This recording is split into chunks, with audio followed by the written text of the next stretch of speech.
তোমার আলাদা রূপের একটা বড় অংশ তোমার সেই মায়াময় কথা, যা আমার কর্ণকুহরকে পরিতৃপ্ত করে। হ্যাঁ, আমার ভালোবাসার ঘোষণা একতরফা। এখনো আমি তৃপ্ত এই ভেবে যে আমি তোমাকে ভালোবাসি।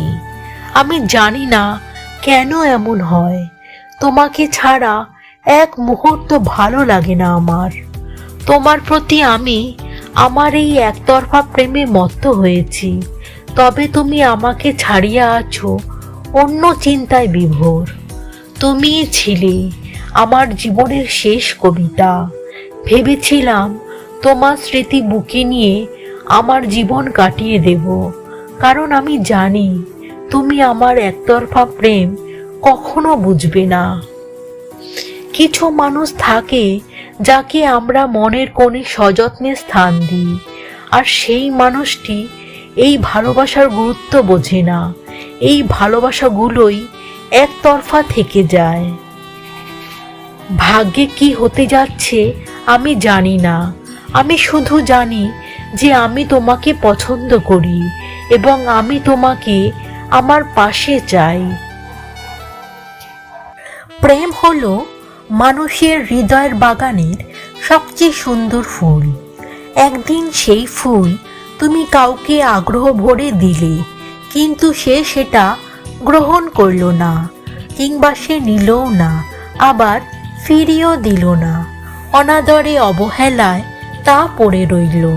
তখন তা দেখে তোমার তো খারাপ লাগবেই। তুমি হয়তো ভেবেছিলে যে তোমার একটা আই লাভ ইউ শোনার জন্য সে এতদিন ধরে অপেক্ষা করে বসে আছে, কিন্তু বাস্তবে তা হলো না। আরে, ভালোবাসার ফিলিংসটা কারো মনে তৈরি করা অত সহজ ব্যাপার নয়। এর জন্য অনেক কাঠখড় পোড়াতে হবে। প্রথমে যখন আগুপিছু না ভেবে কাউকে মন দেবে চিন্তা করে নিয়েছিলে, তখন এরকম যে হবে তা হয়তো তুমি ভাবোনি, কিন্তু ভাবা উচিত ছিল।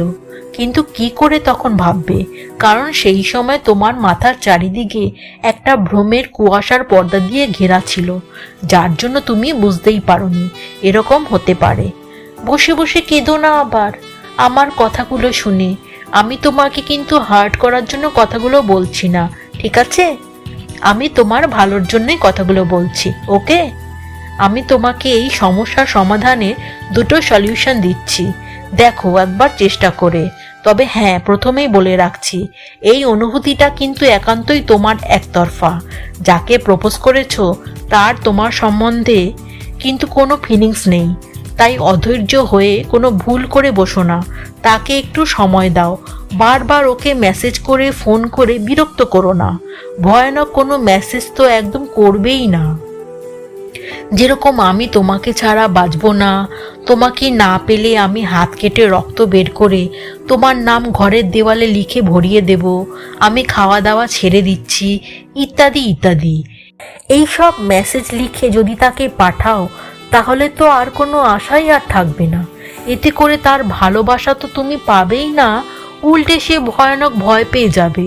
সে ভাববে ক্যাচাল করেছে, এর যদি কিছু হয় তাহলে আমি উল্টে ফেসে যাব। দরকার নেই বাবা, পালাও এর থেকে। তাই মাথা ঠান্ডা রেখে সাবধানে পা ফেলো। এরপর যেটা করতে হবে সেটা হলো সকলের কাছে তোমার পার্সোনালিটি, তোমার ইমেজকে বাড়াও। দূর থেকে বুঝে বুঝে একটু একটু করে লক্ষ্যের দিকে এগিয়ে যাও। সব থেকে ভালো হয় যদি তোমার পার্সোনালিটি বাড়ানো নিয়ে আমার একটা ভিডিও আছে, সেটা দেখে নিয়ে টিপসগুলো ফলো করো। আমি ভিডিওটির লিংক ডেসক্রিপশনে দিয়ে দিয়েছি। ওই টিপস দুটো ফলো করে তোমরা তোমাদের একটা স্ট্রং পার্সোনালিটি বাড়াও, দেখবে তোমার মনের রঙিন স্বপ্নগুলো পূরণ হয়ে যাবে, অবশ্যই যাবে। এই আশা রেখে আজকে শেষ করলাম। Goodbye, take care.